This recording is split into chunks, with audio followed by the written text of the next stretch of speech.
नमस्कार, तिखट तडकामध्ये आपलं स्वागत आहे। आजचा कलर हिरवा आहे, तर आज आपण सँडविचची चटणी बघणार आहोत हिरवीगार। त्याच्यासाठी मी जे साहित्य घेतले ते पण बरंचसं हिरवंच आहे। इथे मी एक मुठभर पुदिना घेतलाय, कोथिंबीर घेतली, कोथिंबीरचे दांडे मी तसेच ठेवलेले आहेत, 3-4 लसणाच्या पाकळ्या आहेत, 5-6 हिरव्या मिरच्या आहेत, एक थोडासा आल्याचा तुकडा अर्धा इंच, जिरं आहे, इथे अर्धा लिंबाचा रस आहे आणि इथे मी फरसाण घेतलाय। याच्याऐवजी तुम्ही बारीक शेव, बुंदी किंवा अशा व्हाईट गाठी वगैरे गाठी आणि शेव जरी घेतली तरी चालेल, हे ऑप्शनल आहे, पण याने चव खूप छान येते म्हणून मी हे सगळं घेतलंय।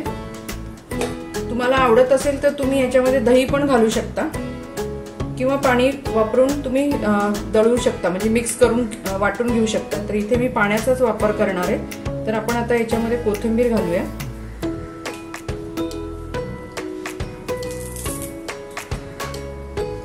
पुदिना, इथे मी सेंदव घेतले, तुम्ही साधं मीठ वापरलं तरी चालेल, पण सेंदवची चव खूप छान येते म्हणून मी सेंदव घेतले। लसणाच्या पाकळ्या, ह्या मिरच्या, ही चटणी एकदम तिखटच असते त्यामुळे मी मिरच्या वगैरे थोड्या जास्त घेतल्यात। तुम्ही ही डीप फ्रीजर मध्ये जर ठेवली तर चांगली महिनाभर तरी छान राहते। जिरं, फरसाण,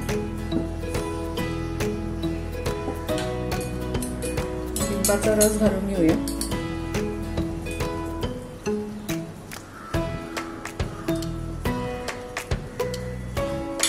आपण हे बारीक वाटून घेऊ।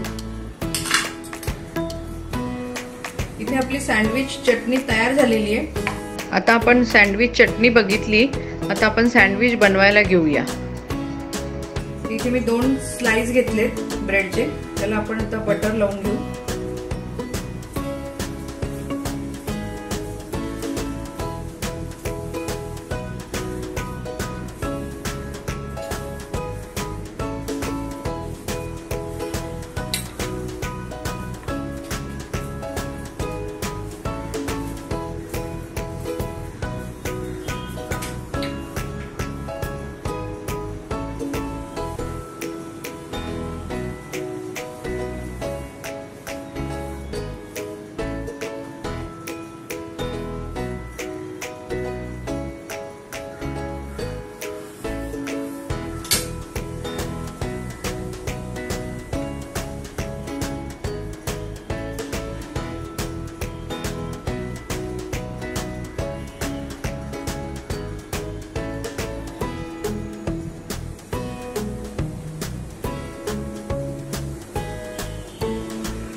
टोमॅटो ठेवूया, बटाटा,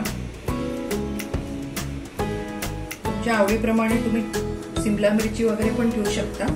इथे मी चाट मसाला घेतलाय, इथे मिरपूड पण वापरू शकता याच्याऐवजी, किंवा सँडविच मसाला असतो तो वापरला तरी चालतो। त्याच्यावरती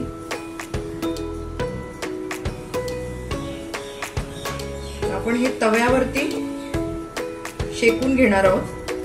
इथे मी तवा ठेवलाय, त्याला मी बटर लावले,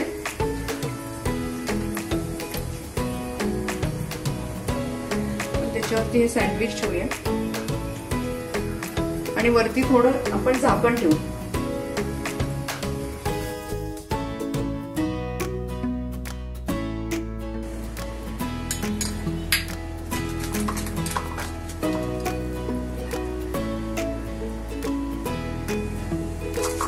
आपण हे उलटून घेऊया।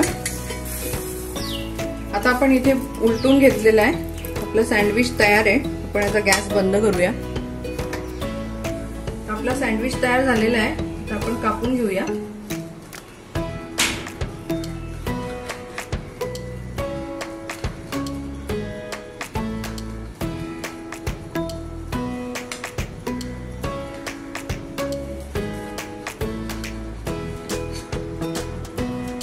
इथे आपली सँडविचची चटणी तयार झालेली आहे। आपण एक सँडविच पण केलंय, तर तुम्ही ही नक्की चटणी करून बघा, ही कुठल्याही स्नॅक्स बरोबर छान लागते।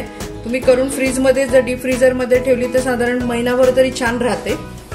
तुम्हाला ही रेसिपी कशी वाटली आम्हाला कळवा। तसंच चॅनलला लाईक करा, शेअर करा, सबस्क्राईब करा। परत आपण भेटू एका नव्या रेसिपी बरोबर। धन्यवाद।